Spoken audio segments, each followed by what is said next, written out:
오늘 이 시간에도 살아계신 하나님께서 저와 여러분들의 마음을 또 붙잡아 주셔서 또 이 시간이 정말 우리 성령님께서 운행하시는 그러한 복된 시간이 되시기를 바랍니다. 오늘 함께 읽으신 제 말씀을 가지고 갈등 해결이라는 주제를 이렇게 정했는데요.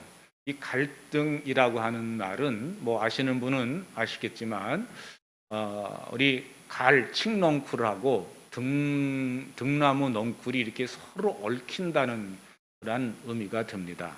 근데 이제 본 사전을 찾아보니까 등나무의 그 감는 방향과 칡넝쿨의 감는 방향이 서로 반대더라고요. 그래서 서로 반대 한 나무에 칡넝쿨하고 그 등나무가 같이 있었을 경우에 반대로 이렇게 돌게 되니까 서로 이렇게 한번 이렇게 엉켜 있는 것을 풀어낸다는 것이 정말 쉽지가 않습니다. 그래서 갈등이라는 말은 영어로 말하면 이제 다툰다는 뜻이 그 속에 담겨져 있습니다. 다툰다, 싸운다, 뭐 그런 의미가 그 속에 담겨져 있는데, 이 갈등이라고 하는 그 언어 자체는 우리 스스로 사실 해결할 수 있는 힘이 없다고 하는 그런 사실입니다. 요즘 이제 사회가 점점 복잡해지고 또 어려워지면서 정말 다양한 요소의 갈등 요소들이, 다양한 방향에서 갈등 요소들, 나라와 나라 간의, 국가가 국가 간의 갈등, 또 사회와 이 사회와 저 사회의 갈등, 또 뭐 고부 간의 갈등은 뭐 우리가 잘 알고 있는 문제고, 여러 가지 많은 갈등들이 우리 속에 담겨져 있습니다. 이 선거 양상도 보면은 이제 선거가 끝났습니다만, 끝나고 나서도 여전히 이 갈등이 잠재되어 있고 언제 폭발할지 모르는 그런 상황 속에 있다는 것을 우리가 살펴보게 됩니다. 그러면은 이런 문제들이 우리 가정으로 가지고 오게 되면 가정 안에서는 그런 문제가 없느냐? 여전히 가정 안에서도 부부 간에, 부모 자식 간에 이런 여러 가지 다양한 갈등 요소들이 존재하고 있습니다.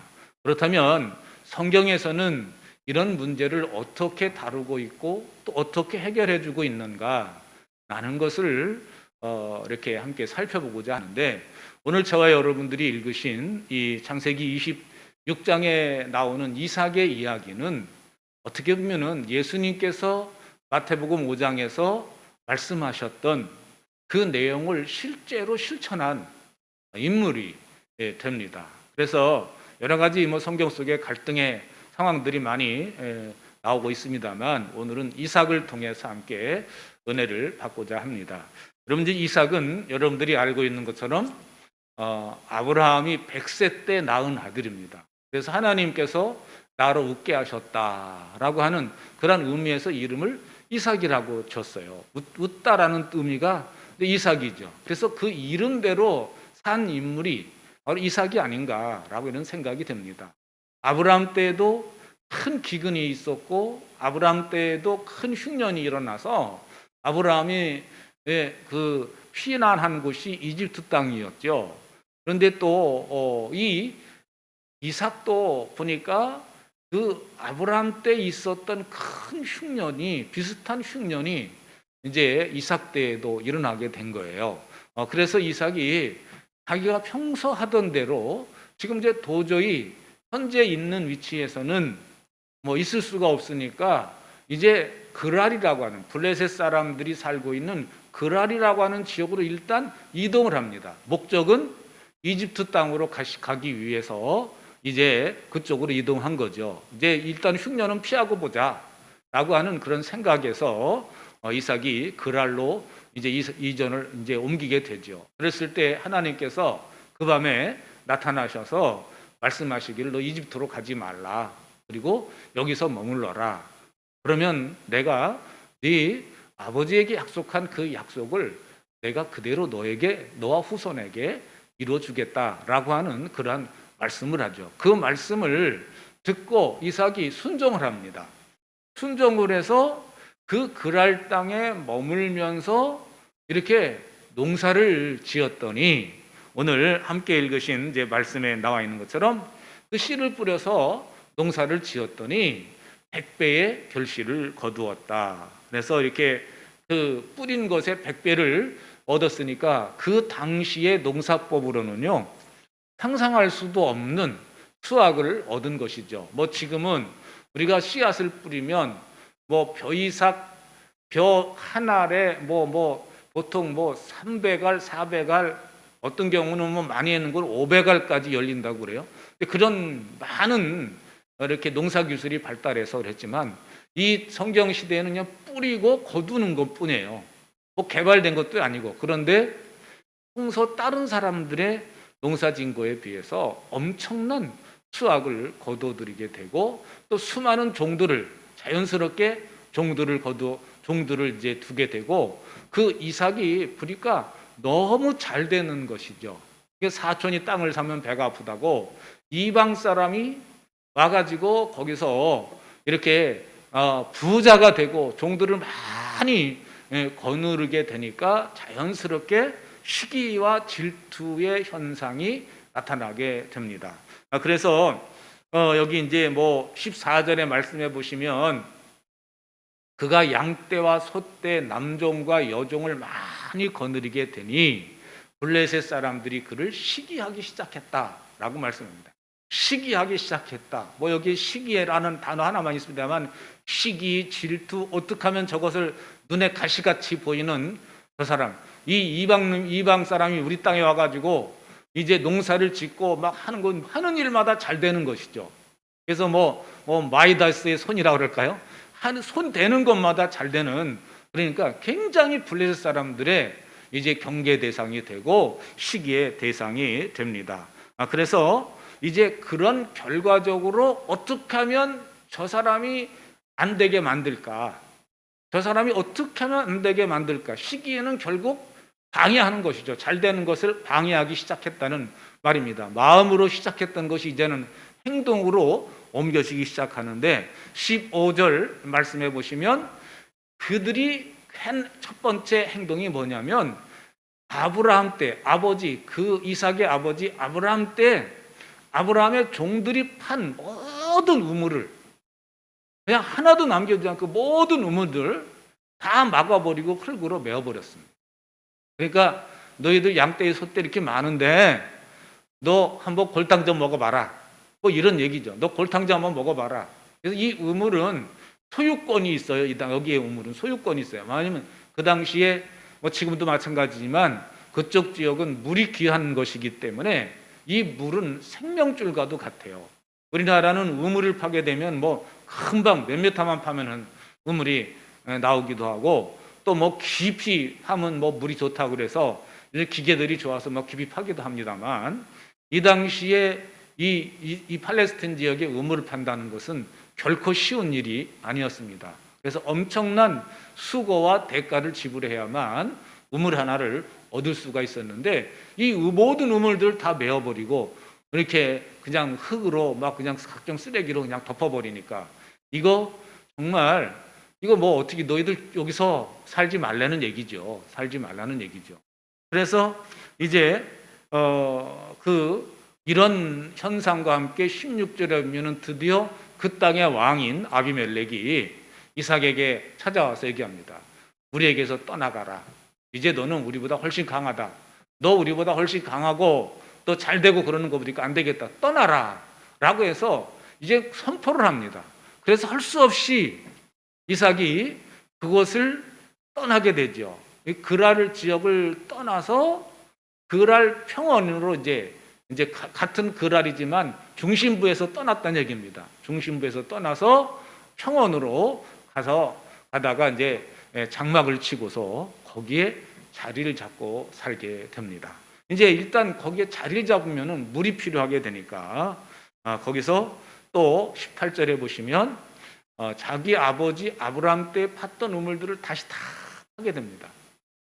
아브라함 때 팠던 우물들을 다시 다 파고 이제 그 아브라함이 죽었을 때 여기에 나오는 우물들은 또 다른 뜻이에요. 여기 이제 그랄 평원으로 가서 판 우물들은 이제 아브라함이 죽자 블레셋 사람들이 다 메워버린 것들입니다.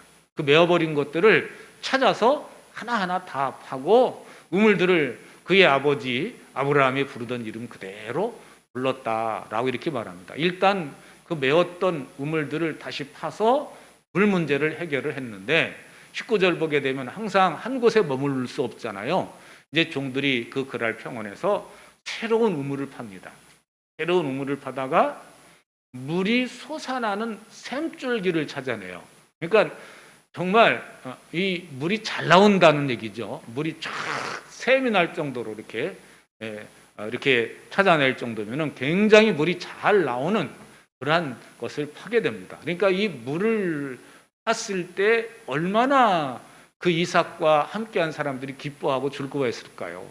여러분, 우리가 그냥 일반 이런 곳에서도 이제 그 옛날에는 다 흙이나 저 삽이나 곡괭이로 이렇게 해서 우물을 팠는데 우물 파는 일이 쉬운 일이 아닙니다. 이제 우물을 파게 되면은 그거를 하나하나 이제 돌을 거꾸로 이렇게 쌓아가는 거거든요. 거꾸로 쌓고 또 넣고 흙 파내고 또 돌 넣고 그렇게 하는 것인데 그게 이제 우물 공간이 이렇게 넓게 파지 못하고 좁게 파다 보니까 사람 한 사람이 들어갔다가 나오는 거예요. 그러다 보니까 이제 돌 하나 잘못 떨어지면 그냥 큰일 나는 겁니다.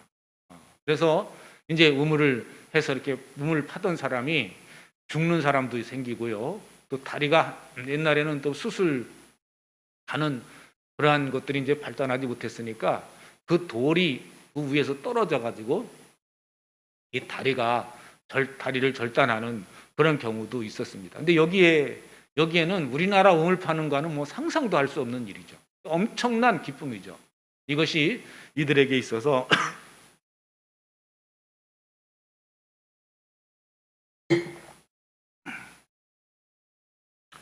그래서 이런 샘줄기를 찾아냈을 때 즐거움이라고 하는 것은 정말 엄청난 것이다. 그래서 이제 20절에 보시면 이렇게 열심히 파가지고 찾아서 이렇게 샘물을 찾아냈는데 이 그랄 목자들이 샘이 팍 터지니까 그걸 지켜보는 거예요. 그랄 목자들이 막 그 샘줄기를 이거 우리 거다. 이거 우리 건데 왜 너네가 이거 가져가냐 그러면서 억지를 부려요. 이랬을 때 이게 그 종들과 다투는 모습을 이삭의 종들과 그랄 사람들이 다투는 모습을 보았을 때 이삭의 마음이 어땠을까? 라고 하는 거. 종들이 왜 가만히 있냐고 뭐 이렇게 주인 되는 이삭에게 왜 주인님은 가만히 있습니까? 가만히 있습니까? 라고 이렇게 말을 당연히 했을 것 같아요. 근데 그런 상황에서도 이삭이 우물을 두고서 다퉜다고 그래서 거기다가 이름만 줘놓고 떠납니다. 그냥 양보하고 떠나게 되죠. 그래서 그 이름을 에색이다라고 이렇게 지었는데 에색이라고 하는 이름은 다투었다, 뭐 싸웠다라는 그런 의미가 그 속에 담겨져 있습니다. 그래서 여기를 떠나서 이 에색이라고 하는 것을 떠나서 또 다른 우물을 하게 되죠. 근데 그랄 지방 목자들이 우물을 팠는데 그냥 그렇게 힘써서 애써서 우물을 아마 여기엔 한 절 한 절 기록해 있습니다만 이 우물을 파는 데는 우리나라에서도 뭐 몇 날 며칠이 걸리거든요. 우물 파는데. 근데 이 정도에서는 보통 몇 개월 걸렸을 것 같아요. 몇 개월 이상 걸려서 막 우물을 계속 이렇게 파는데 현재 우리가 이제 위치를 이제 발견을 해야 되는데 원래 그 이삭이 이제 흉년이 들어서 피했던 곳은 블레셋 평야가 있는 지역입니다. 평야가 있는 지역이에요.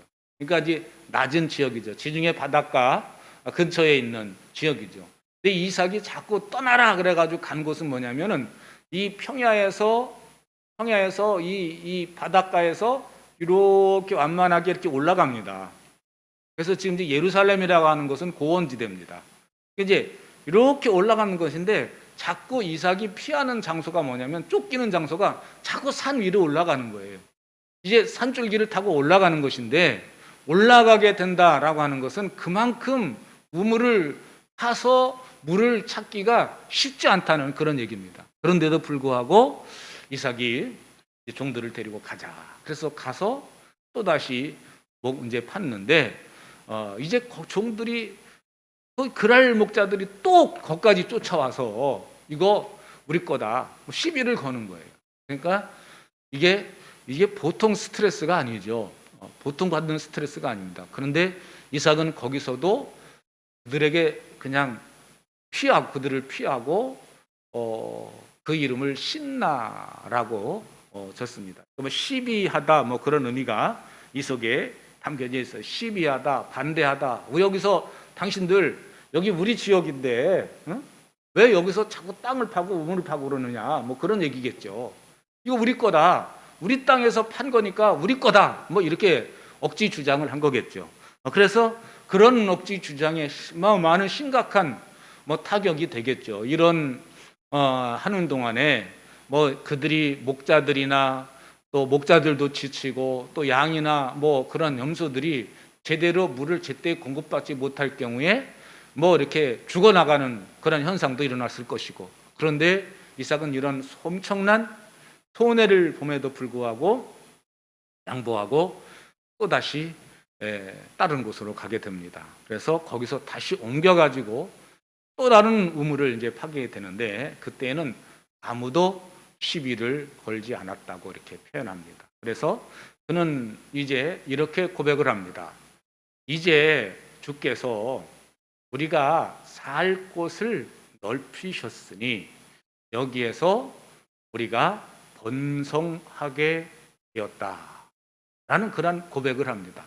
그런 고백을 하면서 그 우물 이름을 르호봇이라는 이름을 집니다. 르호봇이라는 이름은 이제 넓다라는, 또 활짝 열렸다 뭐 그런 의미가 그 속에 담겨져 있습니다. 그래서 뭐 이렇게 넓은 땅, 뭐 활짝 트인 그러한 곳, 그래서 여기에서 이제는 더 이상 스트레스 받지 않고 이렇게 양들과 소들과 또 염소떼들을 마음껏 물을 먹일 수 있는 그러한 공간을 하나님께서 주셨다라는 그러한 의미에서 우리에게 여기서 살 곳을 넓혀 주셨으니 여기서 우리가 번성하게 됐다. 이제는 우리가 여기서 자리를 잡고 더 이상 스트레스 받지 않아도 되는 이 장소를 우리 하나님께서 우리 허락해 주셨다라고 고백을 하면서 이름을 르호봇이다, 활짝 열어주셨다, 뭐 넓게 해주셨다라는 그런 의미로 르호봇이라고 하는 이름을 짓게 됩니다.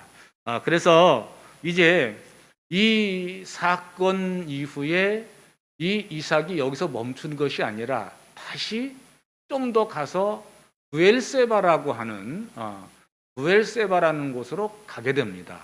거기에서 있었을 때에 하나님께서 나타나시죠. 바로 브엘세바로 갔을 때 하나님께서 그에게 나타나 가셔가지고 이런 말씀을 주세요. 나는 너의 아버지 아브라함을 보살펴준 하나님이다.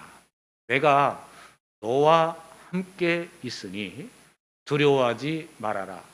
내가 나의 종 아브라함을 보아서 너에게 복을 주고 너의 자손의 수를 불어나게 하겠다. 이제 이 이삭에게 그날 밤에 나타나셔서 이제 아브라함에게 주셨던 약속을 다시 한번 확인을 시켜주시는 그러한 모습을 24절에 있는 말씀을 통해서 살펴보게 됩니다. 그래서 이삭이 이 약속의 말씀을 받고 이곳 이름을 부엘세바라고 이름을 지은 거예요. 이 이삭이 제단을 쌓고 예배를 드리고 거기서 이제 부엘세바라고 하는 이름을 짓게 되는데, 이 부엘세바라고 하는 이름의 의미는 일곱 우물이라고 하는 뜻이 있고요. 또 다른 의미로는 언약의 우물이라고 하는 그러한 의미가 이 속에 담겨져 있습니다. 이제 나중에 이 땅을, 이쪽 지역을 이스라엘이 분배를 받고 난 다음에 이제 단에서부터 부엘세바라는 그러한 이야기를 하죠. 단은 이스라엘 땅의 최고 북쪽에 있는 땅, 그리고 부엘세바는 최남단에 있는 도시, 이렇게 해서 단에서 부엘세바까지 이렇게 표현하는 이름이 되었던 것입니다. 그래서 이 가나안의 가장 남쪽 경계가 부엘세바가 이렇게 되는데, 오늘 함께 이렇게 이 이야기를 쭉 들어보면서 이 이야기를 보면서 이삭이 그런 블레셋과의 갈등이 시기와 질투를 사서 이렇게 계속 갈등 관계가 되었을 때 이삭이 풀어낸 방법은 예수님께서 오른뺨을 치거든 왼뺨을 돌려대라, 속옷을 달라거든 겉옷까지 내주어라, 오리를 같이 가자 그러면은 십리를 같이 가져라 라고 하는 예수님의 말씀을 잘 해석해낸 삶이다 라고 이렇게. 그래서 이삭의 모델은 바로 예수님의 모형이다 라고 이렇게 표현을 하기도 합니다. 그런데 여러분, 여기 있는 이 말씀을 보면서 오늘 저와 여러분들이 현실 속에서 이거를 어떻게 접목하고 어떻게 해석을 하고 어떻게 우리가 받아들여야 되는가 라는 그런 부분이에요. 물론 이 문제는 우리가 이제 국가와 국가의 관계로서 이렇게 행동하면은 될까요? 요즘 뭐 안 될 수밖에 없죠. 또 사회에서 우리가 이렇게 살 때 이게 될까요? 쉽지 않은 문제입니다. 쉽지 않은 문제예요.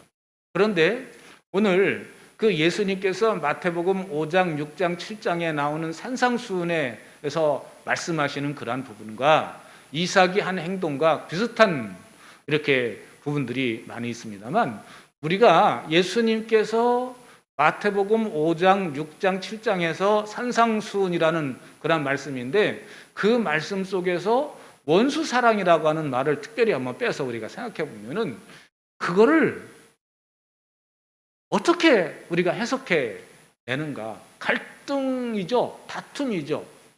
다툼이 일어날 때 그걸 우리가 어떻게 해석을 해야 될 것인가? 그럼 우리 사회 속에서도 계속 우리가 그렇게 살아야 되는 것인가?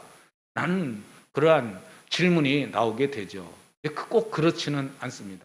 그래서 이런 문제를 놓고 볼 때 오늘 말씀에 나오는 이삭이 어떻게 해결했느냐? 이게 속으로는 화가 났을까요? 안 났을까요? 굉장히 화가 났고 또 이렇게 스트레스도 받고 막 그랬겠죠.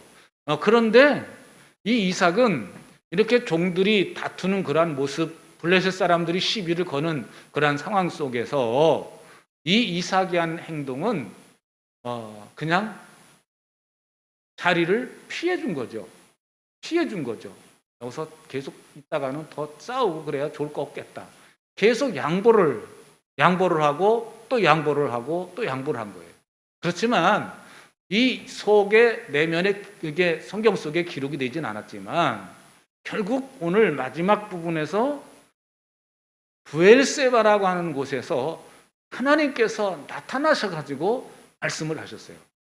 그렇다면은 이런 모든 상황 속에서 이런 이삭이 이런 어려움을 당하고 있다고 하는 것을 하나님께서 알고 계셨을까요? 모르겠어요.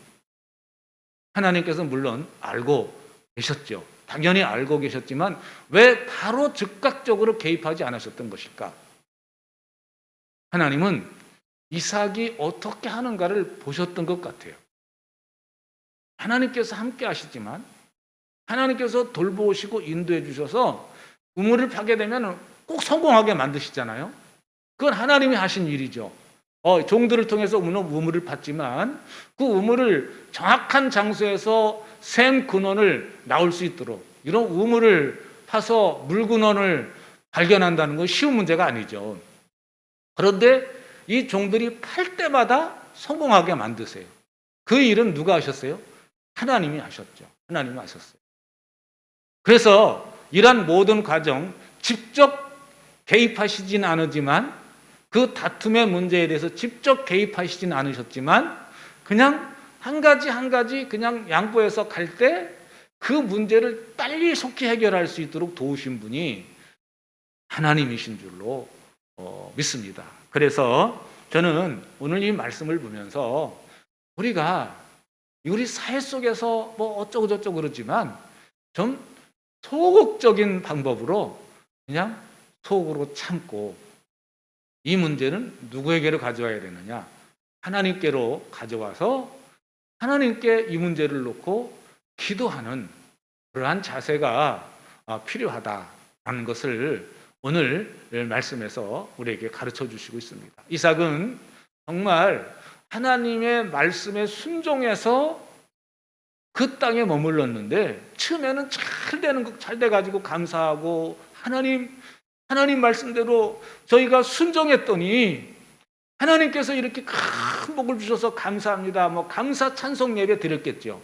그런데 그 일이 있자마자 이제는 그 땅에 사는 사람들과 계속 갈등 관계가 생기고 그 잘된 것 때문에 시기하고 질투하고 결국 그 땅에서 머물 수가 없어서 쫓겨나가는, 계속 쫓기는 이제 그런 뒤로 후퇴할 수밖에 없는 그런 환경 속에서 원망이 나올 수도 있죠. 하나님, 왜 머물라고 그래서 머물렀는데, 하나님께서 여기서 머물라고 그러셔가지고 머물렀는데 왜 이런 문제가 생깁니까?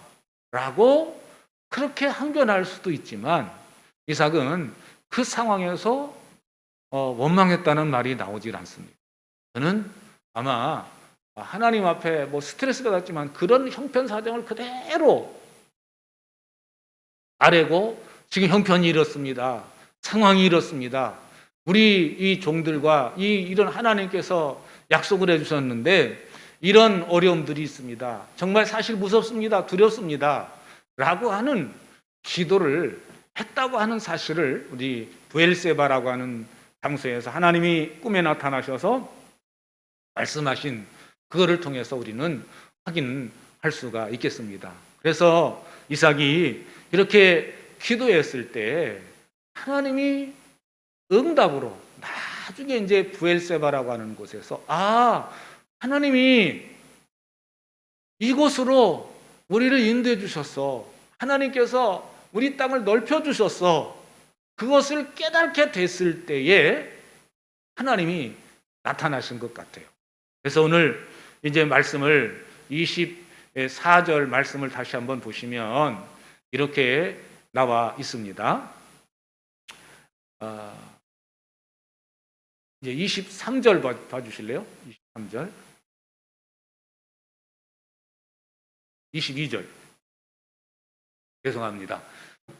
이제 여기에서 또 다른 우물을 팠는데 그때에는 아무도 시비를 걸지 않았다. 그래서 그는 이제 주께서 우리가 살 곳을 넓히셨으니 여기에서 우리가 번성하게 되었다라고 하는 고백을 하죠. 이런 고백을 하게 되었을 때 다시 말씀드리면 이삭이 여기서 깨닫게 되었다는 것이죠. 내가 이렇게 피했는데 하나님께서 이제는 더 이상 블레셋 사람들이 오지 않도록 막아주셨구나. 더 이상 다툼이 일어나지 않게 하나님께서 정리해 주셨구나 라고 하는 그 믿음이 오게 됩니다. 그런 깨달음이 와요. 그래서 고백을 한 게 된 거죠. 이제는 주께서 우리가 살 곳을 넓혀주셨다. 여기에서 우리가 번성하게 되었다 라고 하는 고백 속에는 하나님이 함께 해주셨다. 하나님이 돌보셨다. 하나님이 인도해 주셨다. 하나님이 역사해 주셨다. 내가 그렇게 다툼이 없게 해달라고, 시비가 없게 해달라고 하나님 앞에 기도했는데 하나님이 그 기도를 드디어 응답해 주셨다라고 하는 의미에서 이제 그 이름을 이렇게 르호봇이라고 짓게 되었는 줄로 믿습니다. 이런 믿음의 고백, 주님이 도와주셨구나, 주님이 함께 하셨구나 라고 하는 그런 고백을 하고 그런 믿음이 왔을 때 이제 이 이삭은 여기서 멈추지 않고 브엘세바로 가서 하나님을 찾기 시작했고 그리고 거기서 하나님이 나타나셔서 아브라함 아버지가 이렇게 받은 약속을 다시 한번 이삭도 여기에서 약속을 받게 되는 그런 모습을 보게 됩니다. 그래서 결론으로 25절 말씀에서 이렇게 말씀을 합니다. 이삭이 그곳에 제단을 쌓고 주의 이름을 부르며 예배하였다 라고 이렇게 고백을 합니다. 결국 승리한 것이죠. 이 갈등의 문제를 계속 안고 있었지만 하나님께서 막아주셨다, 하나님께서 해결해 주셨다라는 것을 깨닫고 이 브엘세바라고 하는 곳에 갔을 때 하나님의 약속의 말씀을 주셨고 더 이상 두려워하지 않아도 된다고 하는 그러한 이제 약속의 말씀을 주시고 그리고 그런 상황에서 그는 여기에서 이제 하나님께 예배를 드렸다, 제단을 쌓고 예배를 드렸다. 그리고 여기서도 역시 우물을 파게 됐는데 결론은 이렇게 나옵니다. 이 블레셋 왕 아비멜렉이 자신의 장관들 신하들을 데리고 와서 내가 하는 것을 가만히 지켜보는 거예요. 근데 이삭이 탁 피하면은 망해야 되는데 안 망하는 거죠. 망해야 되는데 자꾸 위로 쫓겨갈수록 물이 없어서 양들이 죽고 염소들이 죽어나가고 종들이 떠나가고 그리고 점점 소멸되고 더 적어져야 되는데 가면 갈수록 가는 곳마다 안 돼야 될 장소에서 되는 거를 보는 거죠. 누가요? 이 블레셋 왕이 지켜보는 겁니다. 되지 말아야 될, 안 돼야 될, 망해야 될 장소에서 망하지 않고 흥하는 그러한 모습을 보면서 이삭에게 저 사람에게 하나님이 함께 하신다. 하나님이 보호자이시다.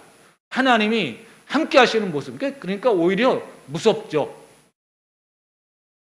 그냥 은근히 방해를 놓고 망할 수밖에 없도록 몰아세우는데도 안 망하는 그러한 모습. 오히려 더 잘 되는 그러한 모습. 도저히 물이 나오지 않을 곳에서도 물이 나오는 그러한 것을 지켜본 이 아비멜렉이 두려운 마음에 이제는 내가 이젠 우리를 치지 않겠다고 약속을 해라 라고 찾아와서 오히려 이렇게 두려워가지고 찾아오게 만드는 반대 현상이 나타나게 만드시는 그러한 모습을 살펴보게 됩니다. 삶을 살다가 보면 힘든 일 많이 있죠. 또 갈등 관계에 있는 일들이 많이 있지만 그거를 내가 어떻게 해보려고 하면은 결국 좋은 결과가 나오지를 않습니다. 결국 갈등은 또 다른 갈등을 일으키게 될 수밖에 없죠.